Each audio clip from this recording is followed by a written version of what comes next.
bienvenue à vous dans la table de l'insertion. Je suis aujourd'hui avec un invité spécial, comme toujours, Anthony Maungu, footballeur américain professionnel, consultant sportif et maintenant intervenant. Il va nous évoquer tous ces points qui sont encore d'actualité aujourd'hui. Anthony, comment vas-tu? Bonjour Arthur, je vais très très bien. Merci pour l'invitation. C'est un honneur, un privilège. Et toi, comment vas-tu? Écoute, ça va, hein. De bon matin en plus, donc ça fait plaisir. Euh, Parce que on a ce point commun là, hein. Même si toi, tu nous le raconteras, t'es quelqu'un qui a une routine assez spéciale depuis un peu plus de 10 ans. Euh, Est-ce que rapidement déjà tu peux un petit peu survoler ton parcours dans les grandes lignes pour les personnes qui ne te connaissent pas du tout? Ok, je vais me présenter et faire un petit résumé de mon parcours. Donc Anthony Maungu, j'ai 29 ans. Cournevien, j'ai grandi à la Courneuve dans le 93, en banlieue parisienne. Et comme tu l'as souligné tout à l'heure, je suis footballeur américain, consultant sportif, intervenant. Pour ce qui est du foot US, j'ai commencé à 13 ans, Flash de la Courneuve. Euh, Après quelques années, j'ai fait mes classes en équipe de France junior ainsi que senior. J'ai eu la chance d'être capitaine.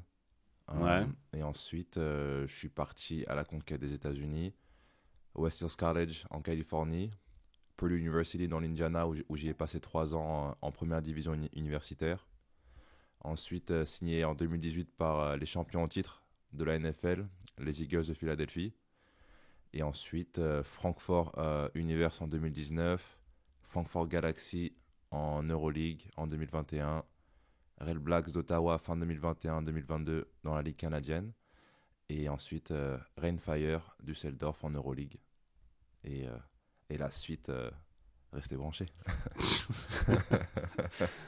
Là, tu m'as fait un résumé super, enfin, subtil, mais super rapide. Comment ça t'est venu déjà un petit peu le foot américain? Parce que c'est pas un sport très développé. La plupart des gens en France sont très soccer, hein, tu vois, football européen. Euh, et l'inconvénient en France, c'est que la plupart des gens connaissent même pas les règles du foot américain, et c'est déjà là où les gens s'arrêtent. Toi, qu'est-ce qui a fait que tu as démarré du coup ce sport à La Courneuve, même si Flash de La Courneuve, c'est un des plus grands, si ce n'est le plus grand club français. Comme tu l'as dit, le football américain, c'est une discipline qui est très niche. Et je pense qu'il peut faire peur à première vue, de par le spectacle, de par le chaos qui a l'air de se dégager du terrain. Mais en soi, c'est un sport qui est beaucoup plus tactique. Et une fois qu'on a capté un petit peu les bases et qu'on est familier avec la dynamique du jeu, c'est là qu'on peut commencer à apprécier ce magnifique sport. De mon côté, comme j'ai dit, j'ai commencé à 13 ans. Et en fait, tout simplement parce que mon grand frère s'y était mis Hmm. une année auparavant, au Flash de la Courneuve. Lui, il avait découvert le football américain à travers un manga qui s'appelle Achille 21. Chez nous, Arthur, on est féru de manga. C'est toute une éducation. Et, euh, et voilà, comme beaucoup de petits frères, j'ai toujours eu pour modèle mon grand frère.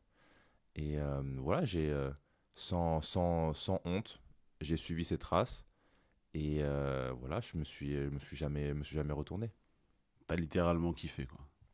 Tout à fait. Et puis là où j'ai eu beaucoup, beaucoup de chance, c'est quand tu l'as mentionné un peu plus tôt, mais étant cournevien, j'ai quand même eu la chance d'intégrer le meilleur club français Hmm. et vraiment de manière objective, l'un des piliers en Europe pour ce qui est du football américain. Ok, et c'est du coup ça qui t'a un peu, enfin, qui t'a un peu mis le pied à l'étrier pour la suite. Toi, tout de suite, t'as senti que t'étais quand même en avance. J'ai toujours été athlétiquement plus doué que les autres, on va dire. Ouais. J'ai toujours été très grand. Ouais, et puis Là, même, j'ai vu les photos d'époque, t'avais des segments, ouais, tu ouais. touchais, tu touchais tes genoux avec les mains, quoi, sans te baisser. Donc, c'est dire la longueur, en tout cas, des membres. Mais du coup, ça, c'est un plus non négligeable. T'étais quoi, receveur, hein? Donc en effet, je joue receveur. C'est un poste qui lie aussi bien ma taille et aussi mes capacités à me déplacer dans l'espace. Tu vois, malgré ma taille et mes longs segments, j'ai toujours été très rapide, agile Et ouais, ça m'a permis dès le départ d'être, comme j'ai dit, un peu au-dessus. Mais encore une fois, hein, quand j'ai commencé, j'étais pas un surdoué non plus. Tu vois Mm. ce que je veux dire? Ouais, en fait, tu avais ce potentiel-là qui t'a permis du coup d'être surclassé ou de t'entraîner avec les plus grands parce que enfin, tu étais déjà grand à l'époque en plus. Ouais, puis après, voilà, comme tu l'as dit, en fait, de par mes gènes, c'est vrai que j'ai vraiment eu certains dons physiques. Ouais. Quelle origine? Père congolais, Ok. Brazza, village de Kilemba, et mère bretonne, hein, le côté celte. Et du coup, c'est de quel côté que t'as pris la. J'ai pas envie de faire des jaloux, hein. Aïe, aïe, aïe, aïe, aïe. Saint-Malo ou Non, Brazza? non, c'est plus du côté de Quimper en Bretagne, mais non, après, voilà, on représente bien les deux, mais après, pour ce qui est des gènes athlétiques, mon père, c'est un athlète, donc je pense que c'est pas.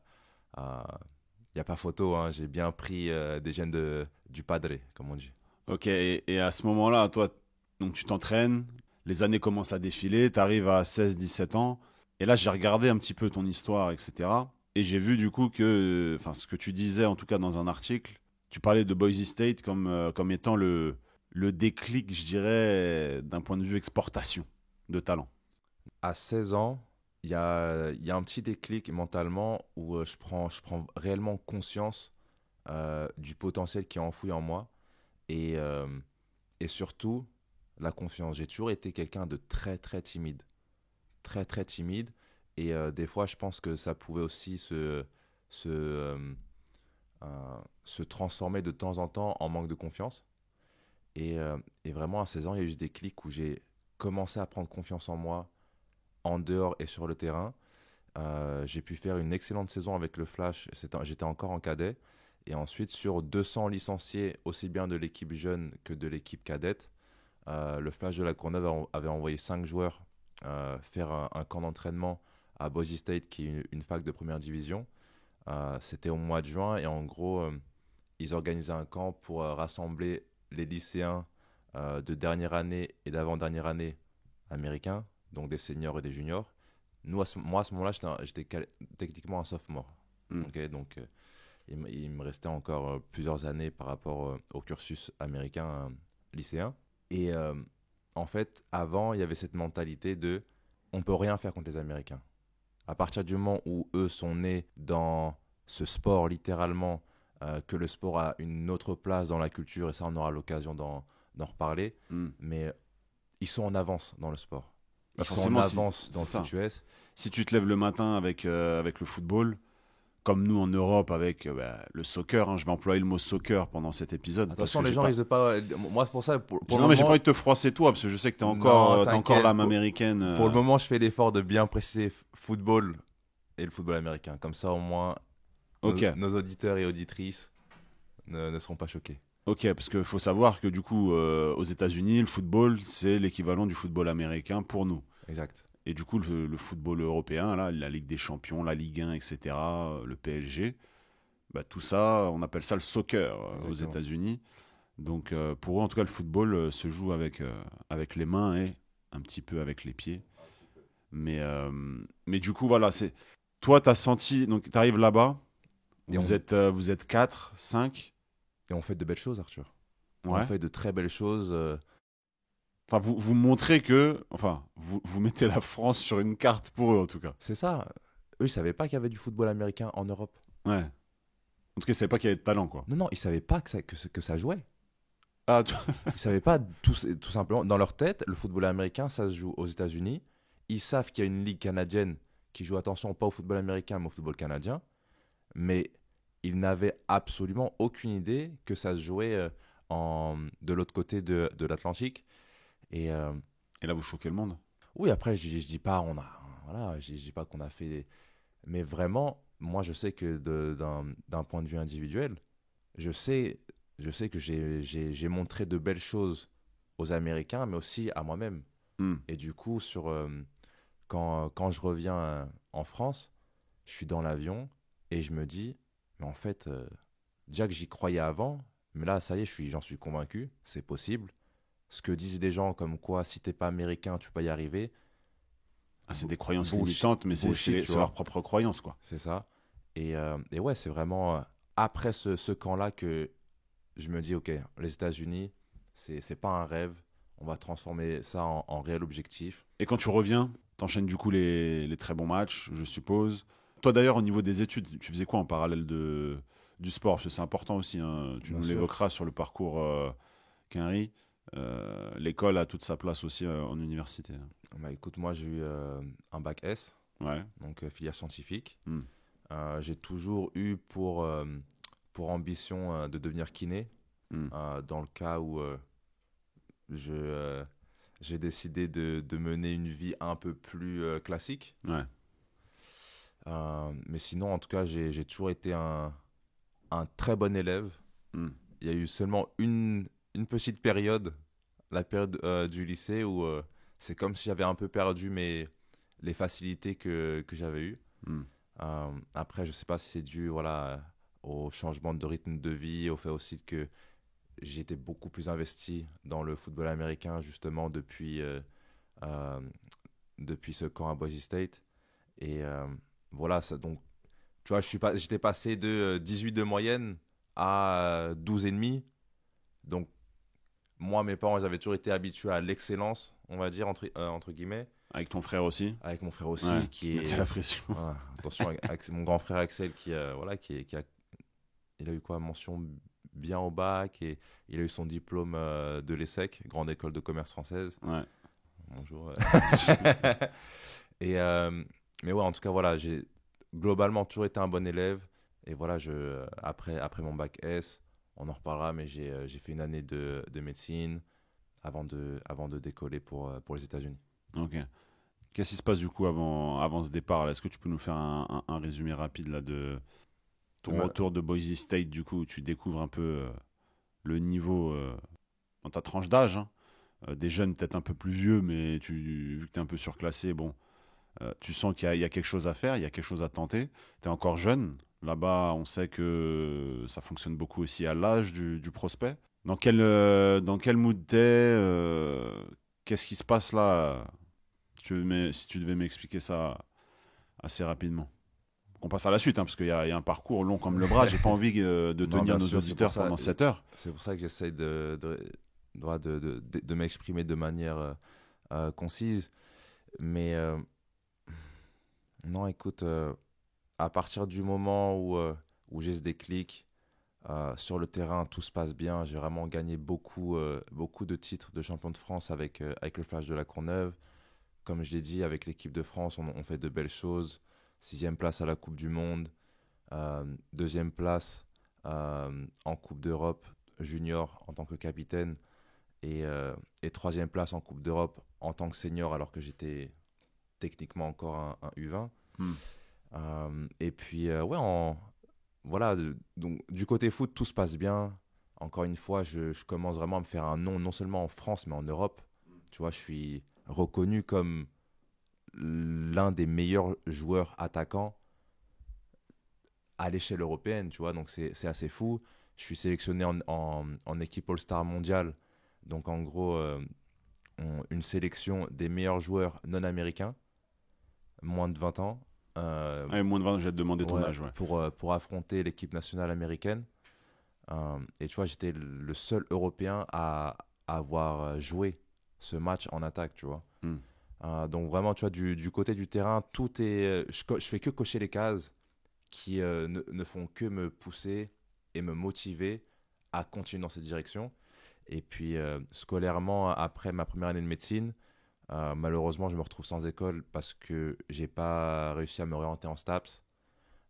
Ok, c'est-à-dire En t'as pas été dans les 200, c'est quoi, 200, 250 c'est premiers ça, là, pour médecine? à Paris 13, quand j'y étais, les 200 premiers pouvaient du coup passer en deuxième année, aller en école de kiné, etc. Entre 200 et 600, tu pouvais retaper ta première année. Et au-delà de 600, tu étais obligé de te réorienter vers une nouvelle filière. Et moi, j'étais arrivé à peu près 636. Tu vois, Ok. quelque chose comme ça. Et du coup, là, t'es un peu à la croisée des chemins scolairement. C'est ça. Qu'est-ce qui te vient à l'esprit? On y arrive. Écoute, comme je dis, on tente STAPS, je pars avec l'équipe de France et quand je reviens, on m'annonce qu'il y avait un problème dans mon dossier. Avec ta place à sauter. et que ma place a sauté. Tu vois, Bordel. donc pour la première fois, euh, tu vois, j'ai toujours habitué mes parents à ce que scolairement, tout est tellement bien ficelé qu'ils me laissent m'investir autant dans le football américain. Ouais, il te laisse ton indépendance, ton C'est ça, il y avait une autonomie. certaine liberté justement parce que j'assumais trouvais, ce que eux demandaient, tu vois. notamment pour des parents, tu vois, issus de la diversité, Ah, de mais c'est l'immigration, ça. etc. Ils voient beaucoup tout par l'école et ils ont raison, hein, parce que Arthur, ça donne des bonnes billes. Arthur, je vais te faire une petite, te raconter une petite anecdote. Hmm. J'ai grandi avec ma mère et mon grand frère à La Courneuve. Ouais. Euh, je voyais mon père à chaque vacances scolaires. Hmm. Comme tu l'as dit, tu vois, les parents, surtout issus de l'immigration, tu blagues pas avec l'éducation, tu vois. Et à chaque fois que je passais du temps avec lui, pendant les vacances, il nous réveillait à des 6h30, 7h pour nous faire des dictées. Des dictées, pas qu'il prenait dans des manuels scolaires. Non, non, c'est lui, il prenait un livre de sa bibliothèque, il nous asseyait avec mon frère, ma soeur, mon petit frère, et à 7h du matin, c'était des dictées, des fois c'était des exercices de maths. Moi, j'étais petit, je faisais des trucs qu'Axel faisait, tu vois. Donc c'est aussi ça qui m'a permis voilà, de toujours être un petit peu en avance par rapport au programme scolaire, etc., quoi. Mais ouais, Ok. voilà, tu blagues pas avec l'éducation. Ouais, et du coup, bah là, toi qui parlais en plus juste avant de cocher des cases, là, du coup, c'est comme si la moitié de tes cases, en tout cas, je pense psychologiquement, hein, elles ont toutes sauté. Parce que tu te Bien dis, sûr. attends, je kiffe ma life dans le foot, tout se passait bien, j'avais ma place en STAPS, même si t'aurais aimé, tu vois, médecine, etc., etc. Et là, on te dit, non, non, il se passe rien. Donc là, je connais ton parcours, tu vois, dans les grandes lignes. Donc là, je sais que quoi, il y a deux choix. Pilule bleue, pilule rouge. C'est un peu comme ça que j'appelle. La référence de Matrix, on apprécie, Arthur. C'est exactement ça. C'est la croisée des chemins pour moi. Donc là, on est fin août 2013. Ouais, Ok. À ce moment-là, j'ai 19 ans, fin août 2013. Et en fait, c'est assez simple. Tu vois, j'ai toujours eu un très bon système de support. Toujours été bien conseillé, etc. Et à ce moment-là, voilà, c'est assez clair. Pourquoi pas aller à la poursuite de mes rêves, tu vois. c'est dur à mettre en place, hein. C'est dur, surtout quand il n'y a pas de On modèle. n'a pas été éduqué comme ça, hein. On n'a pas été éduqué comme ça, à sortir un petit peu du moule. Mais c'est surtout que tu vois, par rapport à ce dont j'aspire, j'ai pas de modèle. Parce il y a pas de Français qui est parti jouer en première division universitaire afin de jouer en NFL. Tu Ouais, vois, surtout à ton poste en plus. en tout cas, tu vois, formé en France, tu vois, je sais que voilà, il y a eu Richard Tardit qui a fait ça, mais lui, c'est encore une autre époque. C'était un rugbyman qui s'est retrouvé un peu, pas par chance, voilà, c'était son destin. Mais voilà, de cette nouvelle ère, Ouais, il avait un tel niveau ouais, ouais, il intéressait les States et du coup il arrivait comme ça. c'est ça. Mais il arrivait pro direct. Toi c'est vrai qu'il y avait j'ai tout à construire, y compris scolairement, donc bah, on doit passer par la case. Bon, ouais, et puis surtout le chemin. Hmm, Comme je dis, tu vois, j'ai pas de modèle, donc je peux pas aller sur Internet et regarder, ok, comment on fait. hmm. C'est moi, tout seul, j'ai fait des recherches afin de.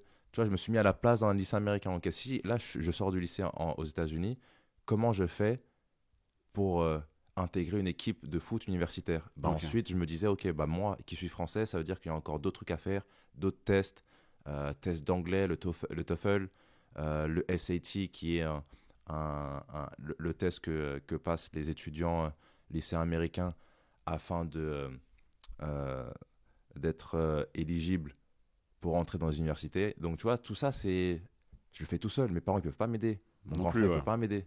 Tu vois.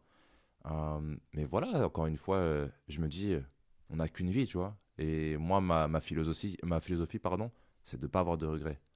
Tu vois, à partir du moment où j'essaye, je peux pas avoir de regrets. Donc, ouais, je me suis lancé avec cette perspective. J'ai travaillé un petit peu, mis de l'argent de côté. Je travaillais au restaurant de l'Opéra de Paris, Garnier, Qu'on salue. quelques mois, bien sûr. Et ensuite, à partir de janvier 2014, j'ai arrêté de travailler. Je me suis focalisé sur ma préparation physique avec mon coach et mentor Steve Delaval. Et voilà, hein, grande préparation pour ensuite partir fin juillet 2014. Ok, donc fin juillet 2014. Du coup, le grand saut, JUCO, West Hills, en Californie. Euh, C'est quoi? C'est la dernière année lycée?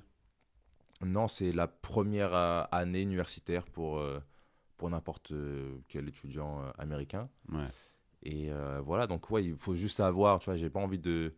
on aura l'occasion d'épiloguer un peu plus là-dessus un peu plus tard, mais on en parlera. Ça coûte cher les études là-bas.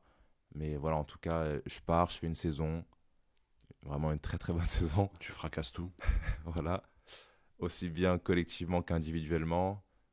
Tu vois, on fait la meilleure saison dans l'histoire de ma petite fac, donc West Hills en Californie. Donc ça attire le regard des plus grosses, logiquement. C'est ça, je suis élu MVP attaque de mon équipe, je suis élu All-Star Hmm. et je réussis à décrocher une bourse complète Waouh. de Purdue University qui se trouve du coup dans l'Indiana, dans le Midwest. École réputée pour son école de business et aussi d'ingénierie pardon, aérospatiale. On a un certain Neil Armstrong qui a marché sur la Lune en tant que l'un de nos alumni, donc ancien étudiant. Et, euh, et ouais, ouais. Du coup, en janvier 2015, je me fais transférer là-bas pour y passer 3 ans. Waouh. Et du coup, bourse complète, 3 ans. C'est ça.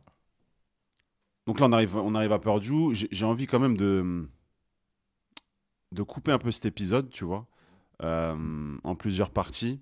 Ah, c'est vrai que c'est une sacrée époque dans ma vie, ça. Arthur, en Ouais, non, sens. mais c'est surtout parce que j'ai envie quand même de tenir un peu en haleine toi qui nous écoutes, notamment parce que bah, le parcours est long, mais j'ai aussi envie de parler un peu en dehors des terrains, parce que tu fais pas mal de choses et on reviendra en fin d'épisode un petit peu sur l'université et ce qui a suivi.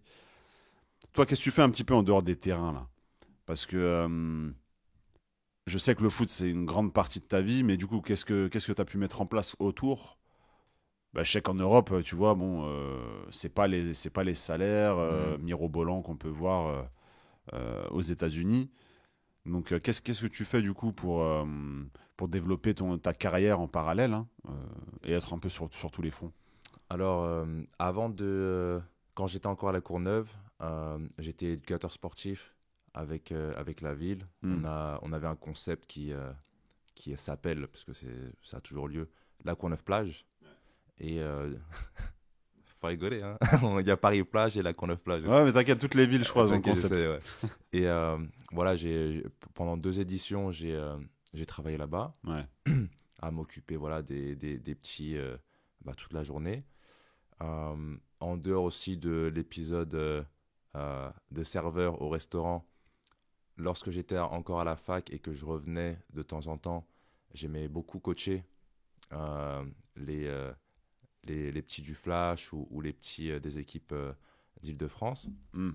Et c'est en revenant des États-Unis que j'ai un peu plus approfondi cet aspect-là, le coaching. J'ai coaché dans l'équipe U20 du Flash de la Courneuve où les jeunes ont été champions. J'ai ensuite enchaîné avec le coaching de l'équipe élite du Flash, donc l'équipe du Flash qui évolue en première division française. Ouais. Et en dehors de cette partie terrain, comme j'ai dit, j'ai aussi été consultant. En 2020, j'ai été contacté par le rédacteur en chef de l'équipe, Marc Lass, que je salue, et qui m'a donné l'opportunité de commenter des matchs NFL d'abord sur Internet, sur le site de l'équipe, puis sur la chaîne. Et c'était une première parce que il n'y avait jamais eu en France la diffusion sur une chaîne en clair Ouais, parce que, ouais, la TNT. de matchs NFL de saison régulière. Avant, c'était que le Super Bowl. Hmm. Tu vois, à l'ancienne W9, etc. Et ça, c'est vraiment un cadeau tombé du ciel. Je m'étais jamais imaginé à ce poste et j'ai découvert ça. C'était vraiment un pur plaisir, Arthur, vraiment parce que j'avais pas l'impression de travailler parce que je parle de quelque chose qui m'anime, qui me passionne. Hmm. Mon expertise, bah, c'est quelque chose que j'ai construit à travers mon parcours de joueur. Et en soi, la préparation, bah, moi, je suis un féru de football, tu vois, de football américain, attention. Donc, euh, voilà, j'étudie le football, et, enfin le football américain. Et voilà, pour moi, c'était presque même pas un métier, Hmm. tu vois.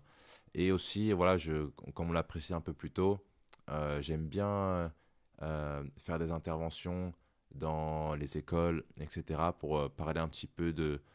C'est tout le temps à travers mon parcours qu'on met en exergue certains aspects qui sont, selon moi, très importants, tu vois, sur, par exemple, l'ouverture d'esprit, la curiosité, la mentalité aussi, le fait de pas avoir peur. Enfin, c'est normal d'avoir peur, mais il faut savoir les surmonter et voilà, parler un petit peu des différences culturelles, des différents systèmes en France, Allemagne, États-Unis, Canada, qui sont des pays dans lesquels j'ai eu la chance de vivre.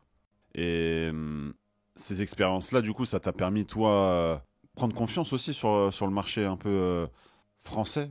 Parce que c'est vrai que partir 4, 5, 6 ans entre les États-Unis en grande majorité, un petit peu le Canada, revenir en France et du coup avoir des postes comme ça sur des périodes courtes, hein.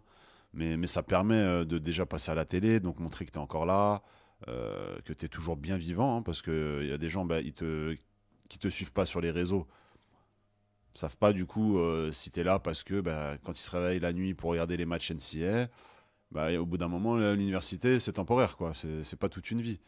Donc, ouais, est-ce que ça t'a donné, toi, confiance, ces expériences auxquelles tu ne pensais pas du tout à l'époque?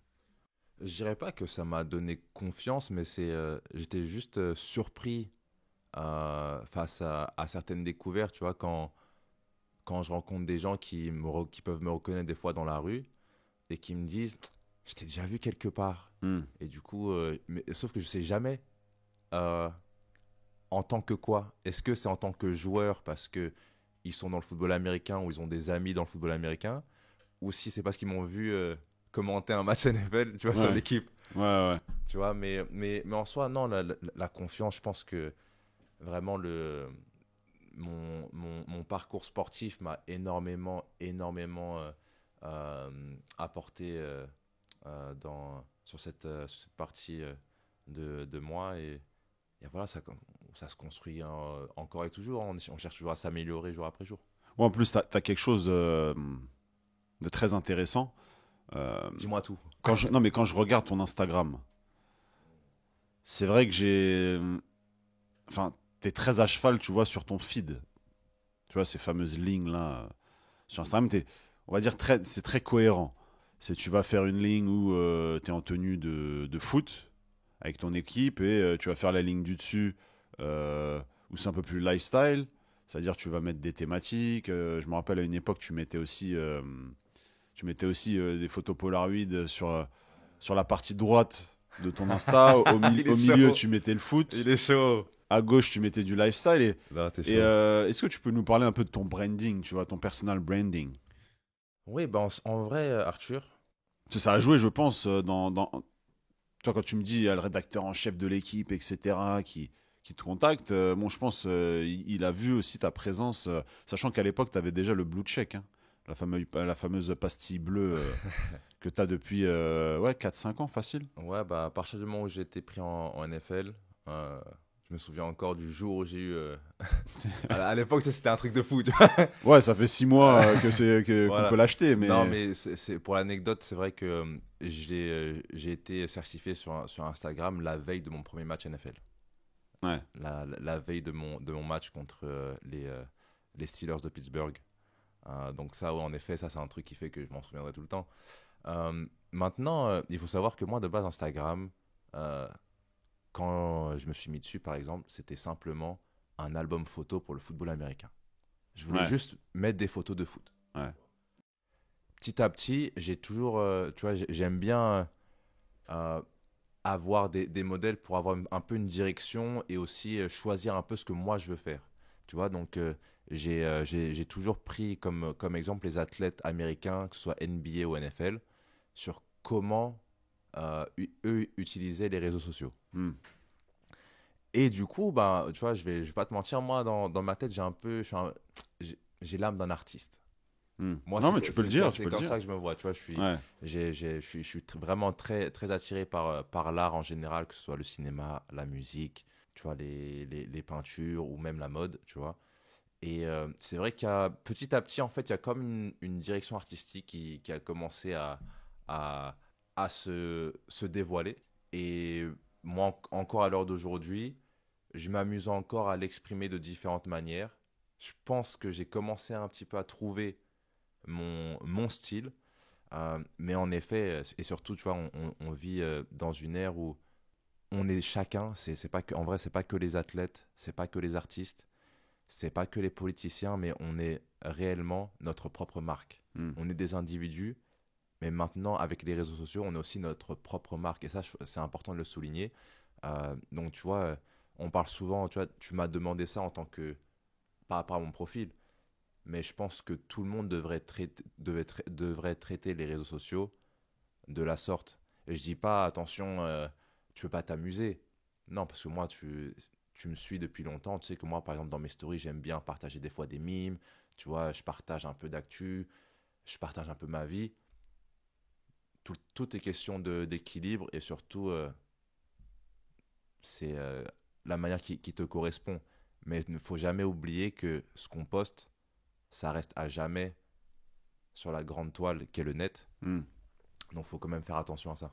Ok, ouais, donc dans ton cas à toi, limite poster le foot, un peu en dehors, mais en dosant un petit peu aussi, tu vois, les sujets, etc. Ça a été une force pour toi de te mettre sur les réseaux sociaux. Tu le ressens quand même aujourd'hui, là, d'un point de vue un peu business, etc. Franchement, ouais, au départ, non. Hmm.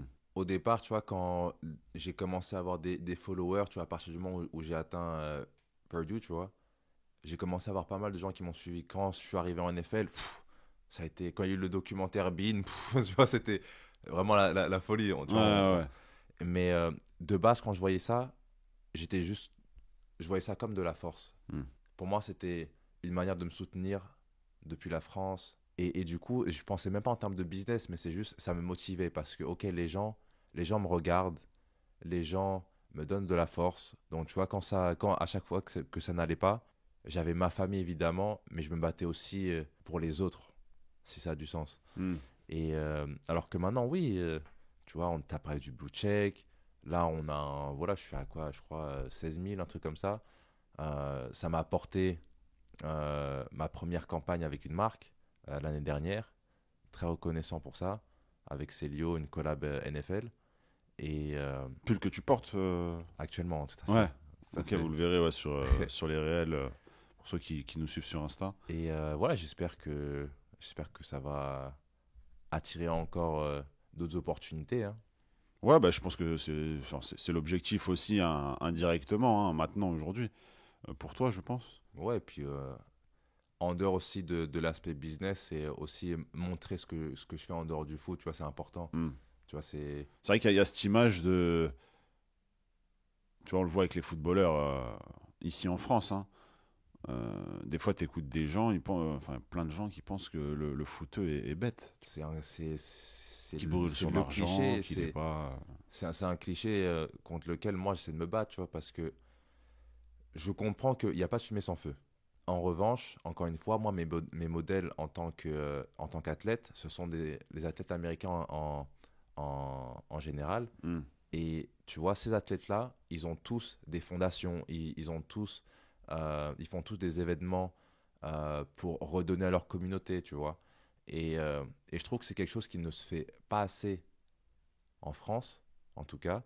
Et moi, pendant un long moment, j'ai toujours repoussé ça parce que je me sentais pas légitime de le faire. Hmm. Tu vois, à partir du moment où j'ai pas réussi à m'installer en NFL et d'y faire ma carrière, je me sentais pas légitime d'essayer de créer des événements pour des jeunes de la Courneuve, des jeunes de Paris, tu vois. L'échec prenait beaucoup de place, en tout cas, dans ton esprit. Et c'est C'est bien que ça. tu fasses la Ouais, transition, ouais, ouais. parce que j'ai envie d'arriver sur ce sujet-là, hein, sur cette thématique-là que représente l'échec, notamment pour les sportifs, parce que vous dédiez du coup une bonne partie de votre vie, si ce n'est grande majorité hein, parce que, de votre vie, parce que des fois on fait le calcul, quelqu'un qui a 30 ans, s'il a démarré à 6 ans son sport, et qu'il est encore professionnel aujourd'hui, ou dans ton cas, tu vois, professionnel, mais dans d'autres continents, etc., ça fait quand même 24 ans sur 30, tu vois. Et je sais que l'échec est très, très, très dur à... Non pas à combattre, c'est pas le terme que À je cherche, surmonter. mais ouais, à surmonter, parce que moi, j'ai du monde, hein, tu vois, dans la famille. Clairefontaine, Mhm. grand centre de formation, si ce n'est le plus grand encore actuellement. Et tu vois, je sais que ça prend du temps. Mm. Parce que en l'espace de 5 6 ans, tu vois, quand tu intègres le centre de formation, etc., bon, tu découvres plein de choses, tu vois des pros, enfin, il y a plein, tu vois, y compris l'argent, tu vois, que tu vois transiter indirectement. Hein. Toi, tu arrives, tu te fais déposer par le camion du club ou à travers ta chambre au centre de formation. Tu vois les véhicules se garer sur le parking, tu vois des gros fers, quoi. Il y a tout ça qui joue dans ton esprit. Et toi, là, justement, pour revenir un peu sur Purdue, quand t'arrives à Purdue, tu t'adaptes, etc. L'école, ça se passe bien. Parce que je sais qu'ils sont très à cheval aussi là-dessus. Mais tu joues pas. Ou tu joues des bribes de match. Comment ça se passe là? Parce que toi qui justement cochais les cases, tu fais une saison de folie en première année de fac dans une petite fac. Tu as une bourse complète. Tu l'avais évoqué, je crois, sur un reportage. La bourse complète, on est à 70 000 € l'année, je crois. Tout à fait. Pour un étudiant international, c'est 70 000 l'année, ouais. C'est ça, donc 70 fois 3, 210. Donc 210 000 $ Investi en moi, du investis coup. sur toi, Ouais. hein, l'école qui investit sur toi. Tu as tout pour briller et tu as un coach qui te fait pas confiance. C'est ça, c'est ça. Après, c'est un peu complexe parce que justement, l'un des coachs qui m'avait recruté, une fois que j'arrive sur le campus début janvier, 2 semaines après, il se barre. Ah ouais, non, Il, ça il c'est se le barre pour Pittsburgh, tu vois. Pittsburgh, du coup, NFL, enfin franchise NFL, donc C'est ça. là c'est pro pour le coup. Et Belle promo. après, si tu veux, quand il part, moi, je m'en fais pas trop parce que je sais je crois savoir qui je suis. Ouais. Je crois savoir qui je suis dans le sens où je suis un travailleur. Il n'y a personne qui travaille plus que moi. Hmm. Tu vois. Je suis pas le plus talentueux. En revanche, il n'y a personne qui travaille plus que moi. Et c'est pour ça que j'ai atteint ce parcours-là.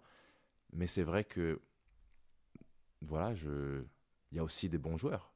Tu vois, j'ai une bourse, mais je suis pas le seul. Je suis, je suis pas le seul à avoir une bourse. Ouais. Tu vois, il y a aussi. Donc qui dit bourse dit prospect intéressant C'est pour ça. l'école. Ok. Et voilà, donc ça fait que mes 2 premières années, pour la première fois, je suis pas titulaire. Pour la première fois, je suis sur le banc. Je joue à tous les matchs, certes. Je suis dans la rotation, mais je suis pas titulaire. J'ai pas l'opportunité d'avoir l'impact que j'ai toujours eu dans mes équipes jusqu'à présent. Hmm. Ça a été très compliqué. Parce que non seulement je ne jouais pas beaucoup, mais en plus, pour la première fois, je perds des matchs. Pour la première fois, moi qui étais habitué à gagner des titres, donc pas simplement gagner des matchs, mais gagner des titres, des championnats, je me retrouve à perdre. Tu vois, ma première saison, on a gagné 2 matchs. 2 matchs sur 11, Sacré bilan. tu vois. Dans des stades, enfin dans un stade Dans de des, base à 60, combien 60 000 70 000 Purdue, on était à 76 000, mais on a joué dans des stades à 110 000. Eh ben, imaginez du coup 76 000, le Stade de France, hein, pour que ceux qui nous écoutent aient une référence. Le Stade de France, c'est 80 000. Donc imaginez qu'en universitaire, on a quoi 22. T'avais 22, ouais. Ouais, bah 22 à 22 ans, vous jouez, de vous 21 à jouez dans le 24, Stade ouais. de France sans être pro. C'est ça aussi la C'est particularité, ça. c'est que c'est des stades démesurés, mais vous avez le statut d'étudiant, quoi. Ouais. Mais du coup, ouais, du coup, c'est un peu dur. Pour moi, Hmm, je vais pas te mentir, Arthur. Il y a un peu une crise identitaire, du coup, hmm. parce que j'ai dû me chercher en dehors du sport pour la première fois. Avant, j'étais Anthony Maungu. le joueur de football américain. Et je m'étais mis moi-même dans une boîte. Hmm. Alors que moi, je suis pas du tout comme ça. Je déteste qu'on me labellise, etc. Tu vois. Et en fait, j'ai commencé à réellement relativiser ça. Tu vois, c'est un conseil que mon père m'a donné depuis que je suis tout petit, mais qu'il a vraiment répété à partir du moment où je suis parti. Hmm. C'est Anthony, fils, quand tout va bien pour toi, relativise pour garder les pieds sur terre. Hmm. Mais quand tout va mal, relativise parce qu'il y a toujours la lumière au bout du tunnel. Tu vois. Et vraiment, tu vois, ça en tête, ça m'a permis de trouver un peu le bonheur dans la vie de tous les jours en dehors du sport. Ce qui m'a permis ensuite de devenir un meilleur joueur parce que mentalement, j'étais beaucoup mieux. Tu vois ce que je veux dire? Ouais. Et voilà, donc ma première année, elle a été compliquée à cause de ça.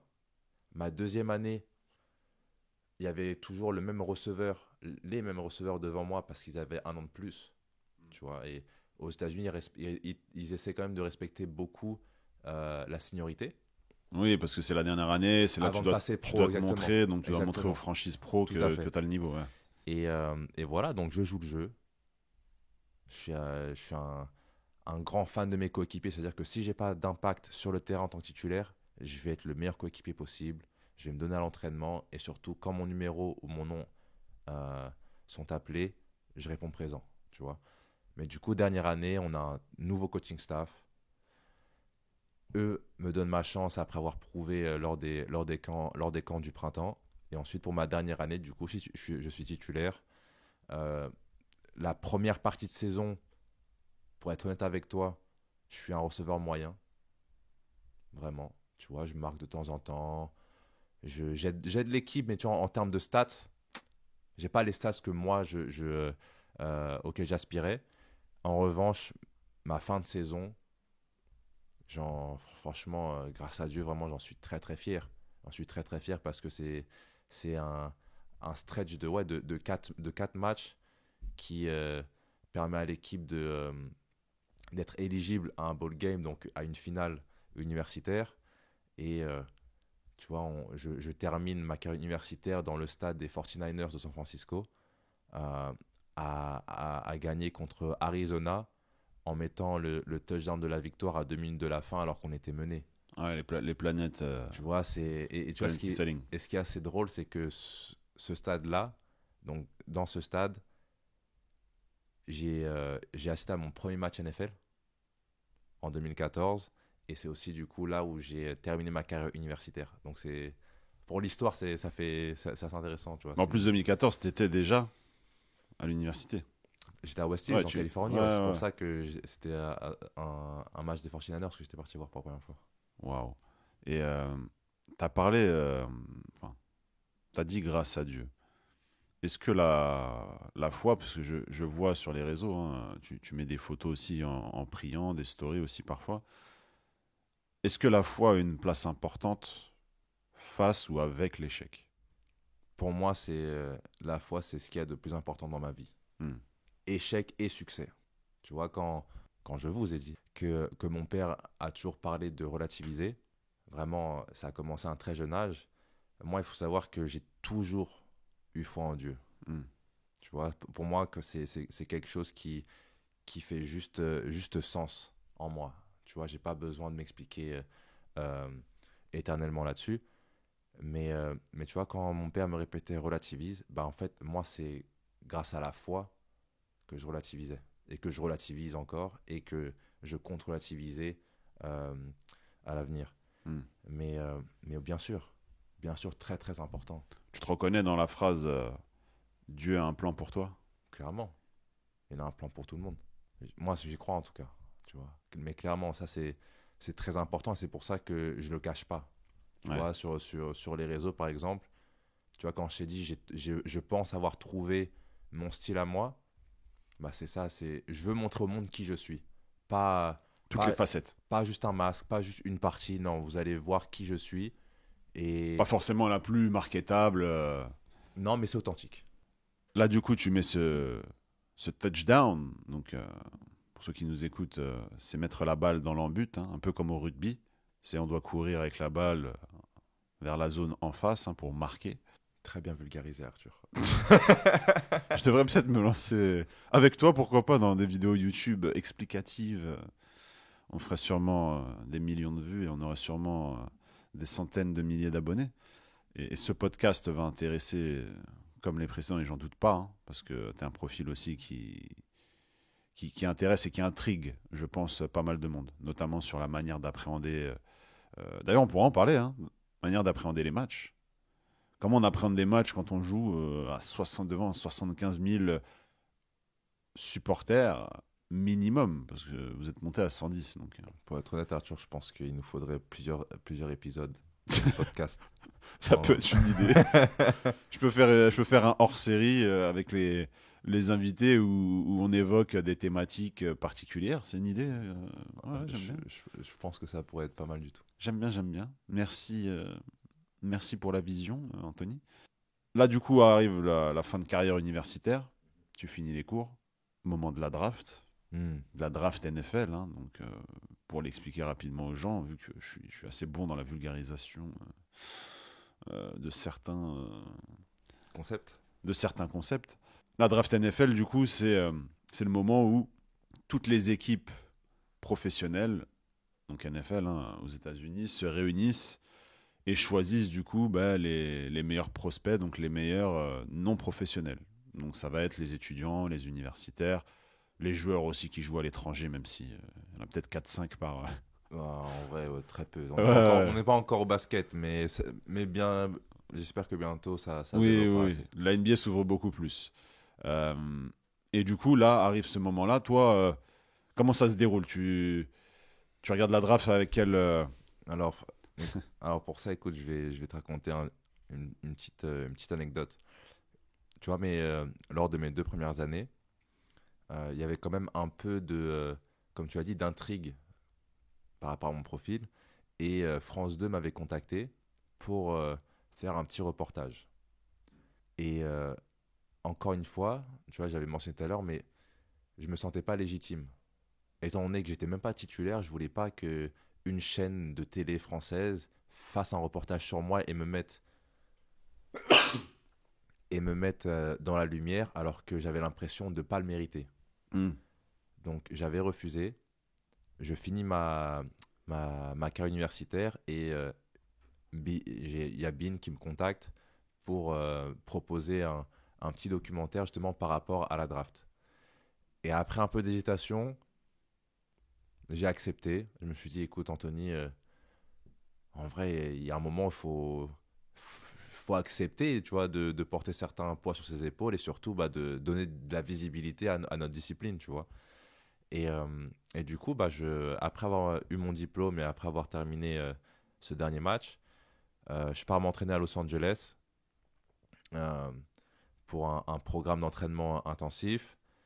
Et j'ai ce qu'on appelle le Pro Day. Le Pro Day, en gros, c'est une journée où ton équipe, ta fac, va organiser une journée de test et les équipes NFL sont conviées à y prendre des notes et à être témoin de tout ça. Donc ça, c'était très stressant. Très, très stressant parce que c'est l'interview de ta vie, en fait. Tu vois, tu as une journée, un après-midi pour briller devant les scouts, les coachs qui sont là pour observer les prospects potentiels de la NFL. Ça se passe plutôt bien. Je suis relativement satisfait. Pas complètement satisfait, mais relativement satisfait. Et suite à ça, du coup, arrive le week-end de la draft. Donc là, il y a mon ami Ronan de Bin qui vient pour faire le reportage. Et voilà, le week-end de la draft arrive. Et je suis pas appelé, Arthur. Je suis pas appelé. Je suis pas appelé, je suis en PLS. Je suis en PLS sur les dernières heures de la draft. Tu vois, en fait, il y a plusieurs tours. Tu vois, donc je savais que les C'est quoi, 7? C'est ça. Ouais. Et du coup, je savais que j'allais pas être pris dans les premiers.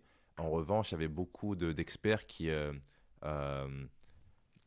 placent les joueurs. qui m'avaient projeté au 6e ou au 7e tour. Ok. Et du coup, ça aurait été incroyable du coup pour pour un Français d'être drafté, tu vois. Et les derniers choix sont faits. J'ai pas eu d'appel. Et là, tu vois, pendant un petit moment, Arthur, tout est flou dans ma tête.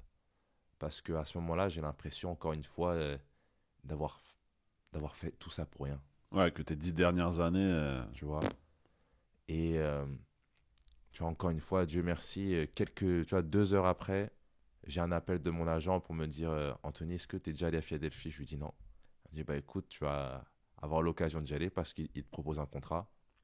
Donc en fait, en fait, il faut savoir que quand tu sors de la fac, tu peux être drafté ou alors tu peux signer un contrat en tant que undrafted free agent. C'est-à-dire que euh, on a décidé que voilà, on ne voulait pas investir beaucoup d'argent sur toi en te draftant, mais tu es quand même un joueur prioritaire Hmm. sur tous les autres. Du coup, on te donne un contrat et ensuite les autres, eux, vont avoir des tryouts. Donc, si tu veux, à Philadelphie en 2018, il y a eu uniquement 6 joueurs draftés parce que ils avaient, entre les trades et tout, ils avaient uniquement le droit à 6 choix, il me semble. On avait été 15 à signer en tant que undrafted free agent. Et ensuite, il y avait 80 joueurs qui étaient en essai. Qui Je me étaient gratte la tête, essai, tu vois. Ouais. Donc, c'est vraiment pour essayer d'expliquer un petit peu cette caractéristique un petit peu. C'est un marché c'est le marché du bétail, Ouais, c'est du business. tu vois. Les Qataris, les Américains, ils sont uniquement business. La NBA, combien de joueurs, des fois, quand ils sont en interview ou ils participent à des podcasts, ils vont te raconter des anecdotes où ils sont installés, je sais pas moi, au Miami Heat, tu vois, en Floride, depuis 4 ans. Et du jour au lendemain, t'apprends à la télé sur ESPN par un super journaliste, machin, là, Adrian, j'ai plus son nom là, qui donne toujours les infos avant tout le monde. Et du coup, t'apprends sur ESPN que, en fait, t'es, t'es pas drafté, t'es transféré, du coup, au Memphis Grizzlies, tu vois. C'est plus la même destination. Toi, ta famille, les petits, ils sont à l'école. Toi, tu dois disparaître. Enfin, tu dois faire tes affaires là en 3 jours. Bah, écoute, moi, j'ai même pas eu 3 jours parce que tu vois, par exemple, j'ai eu l'occasion de faire les camps de pré-saison, enfin, pardon, les camps d'entraînement, Hmm. les matchs de pré-saison. Et lorsqu'il a fallu passer, parce qu'il faut savoir, du coup, pour ceux qui ne sont pas très familiers, c'est que avant la saison, on est dans une équipe NFL, on est 90 joueurs. Du coup, pour le camp d'entraînement, les matchs de pré-saison.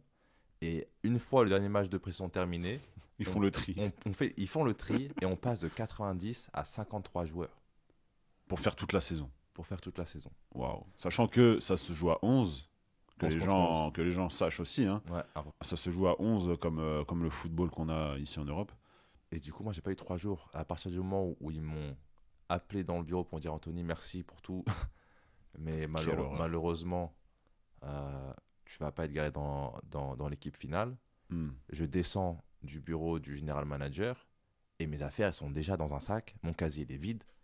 Et j'ai à peine le temps de prendre mon sac qu'il y a la secrétaire qui vient me voir et qui me dit bon, elle était un peu triste quand même parce qu'elle elle m'apprécie un petit peu. Mais elle me dit Anthony, ton billet d'avion, est-ce que je le prends pour Los Angeles, là où il y a ton agent, pour l'Indiana, parce que c'est là où il y avait ta fac, ou est-ce que je te prends un billet pour Paris? Mais c'est des ouf. Et à ce moment-là, franchement, je pense que ça, c'était un très, très grand coup pour moi. Encore une T'as fois, même pas le temps de réfléchir en pas fait. besoin de réfléchir, tu vois. De digérer, de. Rien du Oh. tout. Et je me dis, la seule réponse qui me vient, c'est que je peux pas retourner à Paris. Parce que là, Impossible. je suis un perdant, tu vois. Je peux pas. Ouais, non, Je l'échec peux là, tu le mets aux Je yeux peux pas, du je peux pas, monde. je peux pas. T'imagines aller à l'équipe, tu serres les mains. Ouais, bon, ça va pas marcher. Non. Bin, tout ça, tu vas dans les bureaux, impossible. Impossible, Arthur. Et du coup, qu'est-ce qui se passe? Tu rentres, je suppose, à la fac. Ouais, Tu ouais. restes dans un cocon. C'est ça, sous c'est Los ça. Angeles, Je bon. continue à m'entraîner, puis ensuite, je décide de retourner en Europe, parce que dans tous les cas, mon visa allait expirer. Et puis voilà, donc en 2019, ensuite, j'enchaîne avec. Je reviens du coup en Europe et je joue pour Francfort dans la première ligue allemande, Hmm. qui était à ce moment-là la meilleure compétition européenne. Et ensuite, en 2021, je joue toujours avec Francfort, mais cette fois en Euroleague, dans la Ligue européenne de football, où on est champion, je suis All-Star. Ensuite, 2022, petit passage dans la Ligue canadienne, dans l'équipe des Red Blacks d'Ottawa qui m'avait sélectionné au premier tour de la draft en 2021. Mais après le Covid, j'avais quand même décidé de... Je m'étais engagé avec Francfort, donc le deal c'était que je fasse la saison avec Francfort avant de rejoindre Ottawa. En 2022, au Canada, ça passe pas très bien. Je suis dans l'équipe réserve. Je suis activé dans l'équipe finale seulement pour un match. Et je fais le choix de retourner en Europe pour 2023. J'ai joué pour Infire à Düsseldorf. Une saison incroyable, on a été invaincus. 14 victoires, 0 défaite, on a été champion. Et moi, j'ai fait jusqu'à présent la meilleure saison de ma carrière. Et j'ai fini All-Star et All-Pro en plus du titre. Donc ça fait plaisir. Ouais, donc tu montres que t'es toujours là. Ouais. Évidemment sur le sol européen. On essaie. Hein. Parce que t'es censé avoir le niveau très proche des States, tu vois. Comment dire, Arthur, maintenant, moi, je sais qui je suis. Ouais. Et les gens, s'ils n'ont pas encore compris, ça va prendre du temps, mais ils vont comprendre. Et du coup, la question, c'est ils vont comprendre où l'année prochaine? L'année prochaine? Ouh. Écoute, je pense à un peu savoir quand est-ce que l'épisode est censé sortir. Ouais. Quelques jours après l'épisode, il y aura une sacrée annonce. Et en tout cas, il y a de beaux projets, que ce soit dans le foot, enfin sur le terrain, mais en dehors aussi. Là, mon choix, parce que je suis en négociation avec plusieurs clubs. Mais là où je compte aller, si je veux, on va faire les choses bien et on va représenter, comme toujours, on va représenter la France, le 93. Ça fait plaisir quand tu parles du 93. C'est important, Arthur, c'est important. Bah, Toi, tu viens de Blanc-Ménil. Né à Saint-Denis, grandi à Saint-Denis une bonne partie de ma jeune vie. Et on n'en parle pas assez. On n'en parle pas assez. On n'en parle Il pas y a assez. trop de talent, il y a trop de... Et tu vois, tout à l'heure, quand tu me parlais de surmonter, tu vois, certains échecs, etc., bah, c'est pas que pour le sportif. C'est pour tout le monde. Tu vois, quand moi, je raconte mon parcours, évidemment, c'est parce que moi, j'ai suivi ce chemin, mais je te connais un petit peu. Et je pense qu'un jour, ce sera intéressant qu'on échange des places et que ce soit toi qui t'insère à la table de l'insertion parce que toi aussi, tu as vécu beaucoup de choses. Et ouais, moi, mon seul message, c'est de relativiser, de croire en ses rêves et surtout d'oser. Il faut oser. C'est important, on n'a qu'une vie, tu vois. On n'a qu'une vie, il faut oser. Bah, tu sais, là, moi, en général, j'écris les titres, tu vois, des épisodes après l'épisode. Mais connaissant ton parcours, j'avais déjà une idée et je sais que je vais mettre le mot « ose ». Tu représentes, t'es la définition même, selon moi, du fait d'oser dans la vie, de catcher ses rêves. Et désolé pour la petite syntaxe subtile, mais là, t'es parti quand même à l'étranger. On n'en a pas parlé, mais t'en avais parlé sur Bein de tête. T'as fait un prêt étudiant pour partir aux États-Unis, tu vois. Ouais, c'est vrai, c'est vrai. Prêt étudiant alors que t'étais plus étudiant, donc t'as réussi à faire des micmacs et tout, parce que l'année, c'était 15 000 $ de tête. Ouais, c'est ça. Si je me souviens bien, parce que pareil, hein, évidemment, je prépare toujours moi mes épisodes, hein, que les gens sachent aussi. Hein. Mettez le respect sur Arthur, s'il vous plaît. Non, je pense je pense qu'il y en a quand même. Mais en préparant, tu vois, l'épisode, ouais, j'ai vu plein d'infos et je me suis dit, mais ce gars est une machine, tu vois. Et mine de rien, là, la façon dont tu as raconté ton parcours, en fait, t'es pas une machine. T'es humain comme tout le monde. Ouais, il y a eu des échecs, des très très gros échecs. Hein, on en a parlé. La NFL, c'est quand même un rêve qui s'est pas réalisé. Et... C'est ça, c'est un avant-goût, tu vois. Mais t'as osé aller là-bas et regarde le parcours que t'as eu. T'as fait 4-5 ans aux États-Unis, t'es reconnu là-bas. Quand tu passes dans l'Indiana, je pense que t'es quand même... Ouais. Enfin, on s'arrête sur toi. Comment ça va, Anthony, depuis voilà, t'as marqué quand même ton université. Division 1, quoi. C'est pas rien. Et du coup, pour revenir à ce que tu me disais, pour clore cet épisode, c'est une bonne idée, c'est un bon concept d'échanger les places. Le seul inconvénient, c'est que ça prendrait sûrement 3h30. Et je suis pas sûr. Parce que moi, j'écoute certains podcasts qui durent des fois 2h30, mais forcément, tu n'écoutes pas en one shot. Et oui, c'est une idée, c'est une idée. C'est une idée. Là, j'ai eu 30 ans récemment. Bon, c'est un concept à explorer très prochainement. Merci à toi, Anthony Maungu, pour tes mots, pour tes conseils, pour ton inspiration aussi. J'ai à cœur d'inviter des personnes inspirantes et pour l'instant, je réalise un sans faute, y compris avec toi, et j'en suis très fier parce que c'est ça la table de l'insertion. C'est magnifique. Merci pour tes mots, Arthur, vraiment. Comme je t'ai dit, c'est un honneur d'être là ce matin. Encore une fois, il faut bien préciser. Mais non, merci beaucoup. Et puis, comme j'ai dit, voilà, ton podcast, j'ai eu l'occasion de regarder d'écouter plusieurs épisodes, tu vois, que ce soit avec notamment Loïc Montlouis, Brian Littré, Linda Ben Miloud aussi. Et voilà, comme tu l'as dit, c'est tout le temps des profils inspirants, intéressants et qui inspirent. Vraiment, c'est important. Surtout dans l'ère dans laquelle on vit, il faut. Donc, merci à toi. Merci pour ton mot de la fin, Anthony. Je fais des grands câlins à nos auditeurs et j'espère en tout cas que cet épisode va vous parler. Merci à toi, Anthony, une dernière fois, et je vous dis à très vite, la famille. Ciao, ciao.